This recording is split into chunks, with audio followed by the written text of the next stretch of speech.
प्रिय विद्यार्थियों, आज हम कक्षा 6 की हिंदी पाठ्य पुस्तक में संकलित पहला पाठ कवि केदारनाथ अग्रवाल द्वारा रचित वह चिड़िया जो कविता लेकर प्रस्तुत हैं। सबसे पहले कवि का परिचय। कवि केदारनाथ अग्रवाल का जन्म 1 अप्रैल 1911 को हुआ, जबकि उनका देहांत 22 जून 2000 में हुआ। कवि केदारनाथ अग्रवाल प्रगतिशील काव्यधारा के एक प्रमुख कवि हैं। उनका पहला काव्य संग्रह युग की गंगा देश की आज़ादी के पहले मार्च 1947 में प्रकाशित हुआ। हिंदी साहित्य के इतिहास को समझने के लिए यह संग्रह एक बहुमूल्य दस्तावेज है। केदारनाथ अग्रवाल ने जनसाधारण के जीवन की गहरी व व्यापक संवेदना को अपनी कविताओं में मुखरित किया है। कवि केदारनाथ की जनवादी लेखनी पूर्ण रूपेण भारत की सौंधी मिट्टी की देन है। इसीलिए इनकी कविताओं में भारत की धरती की सुगंध और आस्था का स्वर मिलता है। प्रिय विद्यार्थियों, प्रस्तुत कविता का सार रूप में पाठ परिचय यदि हम लें तो कवि ने बताया है कि उसके स्वभाव में नीले पंखों वाली एक छोटी सी चिड़िया है। वह संतोषी है, अन्न से बहुत प्यार करती है। वह अपनेपन के साथ कंठ खोलकर पुराने घने वन में बेरोक गाती है। मुँह बोली है, एकांत में भी उमंग से रहती है। वह उपंथी नदी के विषय में जानकर भी जल की मोती सी बूंदों को चोंच में भर लाती है। उसे स्वयं पर गर्व है, वह साहसी है, उसे नदी से लगाव है। कवि ने अपने भीतर की कल्पित चिड़िया के माध्यम से मनुष्य के महत्वपूर्ण गुणों को उजागर किया है। तो पाठ परिचय के माध्यम से हमने देखा कि कवि सबसे महत्वपूर्ण बात यह है कि प्रस्तुत कविता में कवि ने जिस छोटी और नीले पंखों वाली चिड़िया का वर्णन किया है, कवि के अनुसार वह चिड़िया उसके अपने स्वभाव में स्थित उसके अपने भीतर यानी मन के अंदर एक कल्पित चिड़िया है और उस चिड़िया के माध्यम से कवि ने मनुष्य के महत्वपूर्ण गुणों को अभिव्यक्त किया है। कवि कहता है कि उसके मन में एक नीले पंखों वाली छोटी सी चिड़िया है। वह बहुत ही संतुष्ट स्वभाव की है। उसे अन्न से, विजन से, नदी से प्यार है। वह अपनेपन के साथ, आत्मीयता के साथ पुराने घने वन में बिना किसी रोक टोक के गाती है। वह मुंह बोली है क्योंकि सबकी प्रिय है। एकांत में भी आनंद के साथ रहती है। वह इतनी साहसी है कि वह उफनती नदी के बारे में जानकर भी उसके बीच से जल की मोती जैसी बूंदों को अपनी चोंच में भर लेती है और इसलिए उसको अपने आप पर गर्व भी है। तो यह कविता कवि ने एक छोटी सी चिड़िया के बारे में लिखी है जो कि बहुत महत्वपूर्ण है। कवि की इस कविता का हम सस्वर वाचन करेंगे। आइए। वह चिड़िया जो चोंच मार कर दूध भरे जूंडी के दाने, रुचि से रस से खा लेती है। वह छोटी संतोषी चिड़िया नीले पंखों वाली मैं हूँ। मुझे अन्न से बहुत प्यार है। वह चिड़िया जो कंठ खोल कर बूढ़े वन बाबा के खातिर रस उंडेल कर गा लेती है। वह छोटी मुँह बोली चिड़िया नीले पंखों वाली मैं हूँ। मुझे विजन से बहुत प्यार है। वह चिड़िया जो चोंच मार कर चढ़ी नदी का दिल टटोल कर जल का मोती ले जाती है। वह छोटी गर्वीली चिड़िया नीले पंखों वाली मैं हूँ। मुझे नदी से बहुत प्यार है। तो प्यारे विद्यार्थियों, हमने देखा प्रस्तुत कविता का सस्वर वाचन करके। अब हम एक एक पंक्ति का अर्थ समझते हुए आगे बढ़ेंगे। सबसे पहले चित्र जो आपको दिखाई दे रहा है उसमें आप देखेंगे कि पहले चित्र में बाजरे की जो बालियां हैं दूसरे में भी बाजरे की बाली और तीसरे में जौ की बाली है। ये तीनों चित्र यहाँ लगाने का उद्देश्य है कि अभी आगे पंक्ति हम देखेंगे कि वह चिड़िया जो चोंच मार कर दूध भरे जूंडी के दाने रुचि से रस से खा लेती है। तो कवि कह रहा है कि वह चिड़िया जो दूध भरे जूंडी के दाने का मतलब है जौ या बाजरे की बालियां। अब ये दूध भरे जो कहा है, इसका कारण है कि जौ और बाजरे की कुछ कच्ची जो बालियां हैं, यानी जो बालियां होती हैं जिनमें कच्चे अनाज के दाने होते हैं जौ के या बाजरे के, तो उनमें हम जब देखते हैं तो कच्चे दानों में दूध जैसा सफ़ेद द्रव निकलता है। तो इसलिए उनको दूध भरे जूंडी के दाने कहा है, जौ या बाजरे के दाने कहा है। और कवि कह रहा है कि मैं वो चिड़िया हूँ जो दूध भरे हुए जौ या बाजरे के जो दाने बड़े ही रुचि से और आनंद के साथ खा लेती है, वह चिड़िया मैं हूँ। तो प्रस्तुत चित्र में आपने देखा किस तरह से पहले चित्र में बाजरे की बाली पर, दूसरे में भी बाजरे की बाली पर चिड़िया बैठकर दाने खा रही है और तीसरी में जौ की बालियां दिखाई हमें दे रही है और ये कुछ कच्चे दाने इनमें हैं। और इन दानों को अगर हम फोड़ते हैं या इनमें यदि हम देखें तो इसमें दूध जैसा सफ़ेद द्रव निकलता है, इसलिए दूध भरे जूंडी के दाने कहा गया है। प्यारे विद्यार्थियों, तो जूंडी शब्द का अर्थ जौ या बाजरे की बालियां हैं। आगे बढ़ते हैं।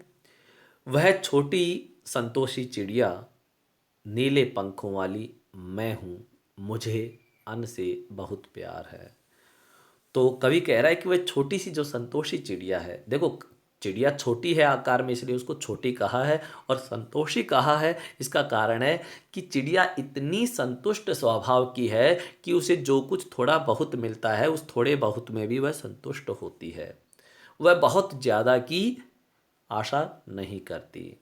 तो ये एक मनुष्य की विशेषता बताई कि मनुष्य को भी संतुष्टि या संतोषी स्वभाव का होना चाहिए। कवि कहता है कि नीले पंखों वाली मैं हूँ, यानी उस चिड़िया की जो चिड़िया कवि के मन में बैठी है या मन में काल्पनिक चिड़िया है, वह नीले पंखों वाली चिड़िया है। मुझे अन्न से बहुत प्यार है। कवि कहता है कि मेरे मन में बैठी मेरे मन में जो काल्पनिक चिड़िया है उसे अनाज से बहुत प्रेम है, बहुत प्यार है। तो अन्न यानी अनाज। आगे बढ़ते हैं। अगर इस जो काव्य की ये जो पंक्तियां थी इनके आधार पर हम प्रश्न देखें तो दूध भरे जूंडी के दाने से क्या अभिप्राय है। तो जैसा कि अभी हमने बताया था कि बाजरे या जौ की जो कच्ची बालियां होती हैं उनमें जो दाने होते हैं वो दूध भरे दाने जैसे प्रतीत होते हैं, क्योंकि उन अनाज के दानों में जौ और बाजरे के जो दाने होते हैं बालियों में, उनमें दूध जैसा सफ़ेद एक द्रव निकलता है। उसी के लिए कवि ने दूध भरे जूंडी के दाने कहा है, जो चिड़िया को बहुत प्रिय है। दूसरा प्रश्न है, चिड़िया जूंडी के दाने किस प्रकार खा लेती है। तो कवि के अनुसार चिड़िया जूंडी के दाने बड़ी ही रुचि से और रस से खा लेती है। चिड़िया को संतोषी क्यों कहा गया है। तो चिड़िया को संतोषी कहा है क्योंकि वह जो थोड़ा बहुत उसको मिलता है उसमें भी वह बहुत संतुष्ट रहती है, आनंद के साथ रहती है। आगे कविता में बढ़ते हैं। कवि कहता है, वह चिड़िया जो कंठ खोल कर बूढ़े वन बाबा के खातिर रस उंडेल कर गा लेती है, वह छोटी मुंह भोली चिड़िया नीले पंखों वाली मैं हूँ, मुझे विजन से बहुत प्यार है। तो हमने पहले जो अभी पढ़ा था कविता का पहला भाग, उसमें हमने देखा था कि उसमें अनाज के दाने खाने की बात थी, इसलिए पंक्तियों के अंत में दिया था मुझे अन्न से बहुत प्यार है। अब यहाँ पर चूंकि वन की बात है तो और वहाँ एकांत में भी चिड़िया को रहना पसंद है, इसलिए विजन से बहुत प्यार है। कवि कहता है कि वह चिड़िया जो कंठ खोलकर यानी खुलकर एकदम बूढ़े वन बाबा के खातिर रस उंडेल कर गा लेती, यानी पूरी मधुरता के साथ कंठ खोलकर बूढ़े वन बाबा की खातिर, यानी जो पुराना वन है उस पुराने वन के लिए चिड़िया बड़े मधुरता के साथ रस उंडेल कर गा लेती है। वह छोटी मुंह बोली चिड़िया नीले पंखों वाली मैं हूँ। कवि कहता है कि वह छोटी सी और जो मुंह बोली चिड़िया जो सबकी प्रिय है वह नीले पंखों वाली चिड़िया मैं हूँ और मुझे विजन से बहुत प्यार है।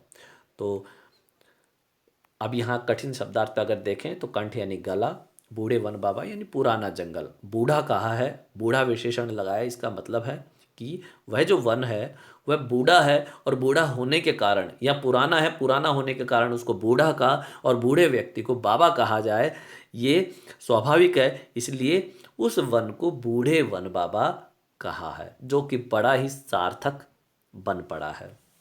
रस उंडेलकर, रस घोलकर या मधुरता के साथ गाना। आगे बढ़ते हैं। इस काव्य का जो भाग था इसके आधार पर ये प्रश्न बनेंगे। पहला प्रश्न बनेगा, वन को बूढ़े वन बाबा क्यों कहा गया है? तो ये अभी हमने देखा था, चूँकि वह जो वन है वह बहुत पुराना है इसलिए उसको बूढ़ा का और बूढ़े को बाबा कहना स्वाभाविक है, अतः बूढ़े वन बाबा शब्द का प्रयोग किया गया है। बूढ़े वन बाबा के लिए कौन और किस प्रकार गा लेता है? तो बूढ़े वन बाबा के लिए जो चिड़िया है वह बड़े ही मधुरता के साथ कंठ खोलकर और रस उड़ेलकर गा लेती है। चिड़िया को छोटी और मुंह बोली क्यों कहा है? चिड़िया को छोटी कहा है क्योंकि वह आकार में बहुत छोटी है, और मुंह बोली क्योंकि वो सबको प्रिय है। वह किसी से वह निडर भी है, किसी से डरती भी नहीं है, अपनी बात खुलकर कहती है, इसलिए उसको छोटी और मुंह बोली चिड़िया कहा गया है। आगे बढ़ते हैं। कवि कहता है कि वह चिड़िया जो चोंच मार कर चढ़ी नदी का दिल टटोल कर जल का मोती ले जाती है। वह छोटी गर्बीली चिड़िया नीले पंखों वाली मैं हूँ, मुझे नदी से बहुत प्यार है। तो प्रस्तुत चित्र में आप देख रहे हैं कि एक पक्षी नदी के बीच से उड़ते हुए उसमें से पानी की बूंद या जो भी है उसमें उड़ते हुए दिखाया गया है। तो इसी प्रकार यह कवि इस कविता में कह रहा है कि वह चिड़िया जो चोंच मारकर चढ़ी नदी का मतलब है बहुत तेज उफान के साथ बहती हुई नदी के दिल टटोलने का मतलब है कि नदी के बिल्कुल बीच से, उसके हृदय भाग से, बीच से मोती जैसे जल की जो बूंद है उसको अपनी चोंच में भरकर वो ले जाती है, इसलिए उसको चढ़ी नदी का दिल टटोल कर कहा है और जल की बूंदों को मोती जैसी कहा है। वह छोटी गर्बीली चिड़िया, गर्बीली यानी गर्व करने वाली, वह छोटी सी लेकिन अपने आप पर गर्व करने वाली चिड़िया, नीले पंखों वाली चिड़िया मैं हूँ, मुझे नदी से बहुत प्यार है। तो इसमें हमने नदी का वर्णन किया, तो कवि ने लिखा है मुझे नदी से बहुत प्यार है। तो बड़े सुंदर भाव कविता में प्रस्तुत किए गए। यदि हम देखें शब्दार्थ तो विजन, निर्जन या एकांत जगह, गर्बीली जिसका मतलब होता है गर्व करने वाली। तो विजन चूँकि पहले आ चुका था ये, तो लेकिन यहाँ पे इसका कठिन शब्दार्थ दिया है, विजन यानी निर्जन या एकांत जगह। इसके आधार पर अगर प्रश्न देखें तो प्रश्न बनेगा, चढ़ी नदी का दिल टटोल कर जल का मोती ले जाती है, पंक्ति का क्या आशय है? तो चढ़ी नदी का दिल टटोल कर जल का मोती ले जाती है, पंक्ति का आशय है कि तेज उफान के साथ बहती नदी के ठीक बीच से चिड़िया अपनी चोंच में जल की बूंद, जो मोती जैसी जल की बूंद है, उसको अपनी चोंच में भरकर ले जाती है, निडरता के साथ ले जाती है, इसलिए यह भाव इस पंक्ति का होगा। चिड़िया को छोटी गर्बीली क्यों कहा है? चिड़िया बहुत छोटी है लेकिन उसे अपने आप पर गर्व है, इसलिए उसको छोटी और गर्बीली कहा है। चिड़िया को किस किस से प्यार है? चिड़िया को अन्न से, नदी से और विजन से बहुत प्यार है। कविता में चिड़िया की कौन कौन सी विशेषता बताई गई हैं? तो कविता के अंतर्गत बताया गया है जो प्रमुख विशेषताएं चिड़िया की हैं, जैसे पहले कि चिड़िया बहुत छोटी है, नीले पंखों वाली है, वह संतोषी स्वभाव की है, उसे अन्न से, विजन से और नदी से बहुत प्यार है, उसे अपने आप पर गर्व है, वह निडर है, छोटी है लेकिन मुंह बोली है।